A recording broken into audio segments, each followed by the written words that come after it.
Bringing religion from D&D to the video game Baldur's Gate 3? How does it look like? I'm Dunya, a researcher of religion, and I study religion in one of the most lucrative industries of our time, video games. In my last video, I talked about the religions of Baldur's Gate 3 that are based on the religions in D&D. Today, I want to explain how they are transferred from D&D to Baldur's Gate 3. Religions in video games are inspired by different sources, and Baldur's Gate 3 combines the ideas of D&D religions, including the images and descriptions from the source books, with inspirations from our world. Examples are the architecture, the structure, or the aesthetics of religions in video games, which are reminiscent of various traditions, be it the Abrahamic religions, Buddhism, the Norse pantheon, or indigenous religions all over the world. Let's look at one example. This is Selûne, or Selûne, I'm not sure how to pronounce her name, a deity that is heavily featured in Baldur's Gate 3. She's also called Lady of Silver, White Knight Lady, or Moon Maiden. Selûne is ascribed a few domains, life, knowledge, and twilight, and her name is connected to one of the moons of the planet, also called Selûne. Does this ring a bell? And inspired by Greek and Roman pantheons kind of bell?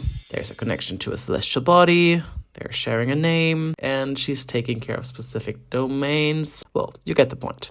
Selûne appears in Baldur's Gate 3 several times as a statue, for example here at the Default Sanctum, which used to be a temple devoted to her. The way she is depicted here is taken from the D&D book Deities and Demigods. I'm in no way an art historian, so please don't ask me what her avatar and statue are modeled after. But the fact that all her marble-ish looking statues in the Default Sanctum are broken, hidden or painted on is a sign for the domination of the Cult of the Absolute, which is the antagonist of the game. The followers of the Absolute demonstrate their power and religious overthrowing by doing something many have done before, destroying artworks, buildings, and literature of another religion in order to demonstrate their own religion's superiority.